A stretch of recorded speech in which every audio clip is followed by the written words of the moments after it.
وای ناومد. میدونم هجری، میدونم نامزدیتون بر هم خورد. سلام علیکم برادران، خوش آمدید به اینترنت مگزین صاف سودای ما. آوازی ما در مگزین مسکو هم قرار داریم. شما میتونید دو موده ریش برآوردن یا که موی سر برآوردن، یک موده فن بشیدن یا که برای خراب شدن، خد را درست کردن یا که کرم را گم کردن یا برای داوای سفید را گم کردن میخواهید، معلوماتی را در اکران تماشا کنید. اگر شما در مسکو باشید یا که در سنت پترزبورگ باشید، در مدت یک ساعت میتونید از دوبای مترو دسترس کنید، یا که در دیگه شهرها باشید در مدت 3 روز یا که 4 روز دسترس کنید. و می رقم‌ها زنگ زدید. خورد بسیار زیق شدم. استاد دختر نامزدی را برهم دیت جایز باشد؟ هجری این را سوال کرده ایستاده حاضر؟ نه، جوابش را میدونم، لیکن برای چی باز پرسیدم؟ البته که جایز نیست. یعنی همش از پوش جنگاور. از پوش جنگاور؟ برادر آخر جنگاور خودت هستی؟ راستی گپ از خودم غضب دارم استاد. هجری تو خانه‌دار شده نمیتوانی. من باشم زهرایم را نمیابم. چی میشود این احوال ما آخر؟ خوشبختی نصیب ما نبود است آشنا. هم خیلی نه هجری؟ استاد یک سوال پرسم ممکن است؟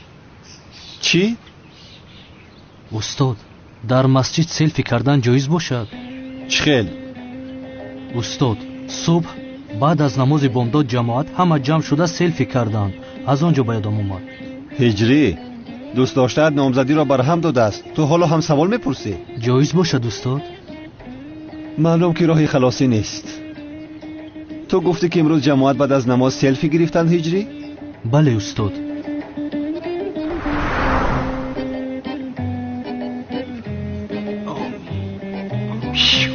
جماعت کاری بیاید جمع شود، یک عکس خاطره بگیریم. هجری تو هم بیا. اکه جوهر چیکار میکنی؟ سلفی گرفته ایستاده، بیا تو هم. هجری تو هم بیا گفتم زودتر. کنی همه نگاه کنید. کنی ببینیم. کنی باز یک بار دیگر بگیریم. بسیار بهترین. میدانی چرا این عکس رو گرفتم؟ با برادران مومنه که با نماز بامداد نامدن میفرستم تا اینکه ببینند. فرستاد روان کن ببینن چقدر ثواب را از دست دادن. خب ببینیم شد. خدا قبول کند. خیر خدا قبول. خدا قبول.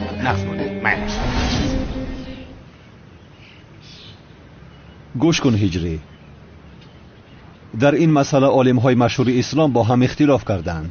بعضیشان میگویند که در مسجد سلفی گرفتن جایز نیست، چون که در دین ما باید عبادت مخفیانه کرده شود. افضلتر است که به اطراف نشان نداده انجام دهی. ولی بعضی از عالم‌ها گفتند که در مسجد سلفی گرفتن برای هوسمندگردانی مومن‌ها خوب است.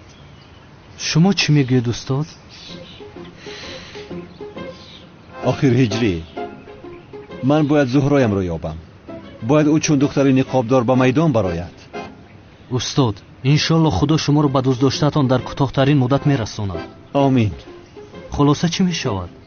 هجری خلاصه این که در مسجد سلفی گرفتن جایز نیست. جایز نیست. خدا از شما راضی باشد استاد. از همه امان هجری.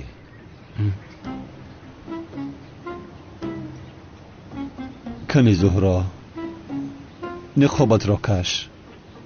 التماس پیدا شو، قربان چشمانت شوم. سنما از پشت جنگاور شده نامزدی رو برهم دادی. استاد من به خانه سنم همچون جنگاور میروم. با آنها میگویم که دامادی آنها نمیشوم و جنگاور رو به دامادی قبول کنید میگویم. نقشه خوب هجری، نقشه خوب. از جارب ها احتیاط شو. وضعیت را با من هم خبر ده. فهمیدی؟ تمام استاد. جارب گرفتن خبر میدهم. خبر ده میشکنی. میلش. خیر میلش دیرم. من هم رفتم نقشه دزدیدن ملیس را از نو فکر کنم.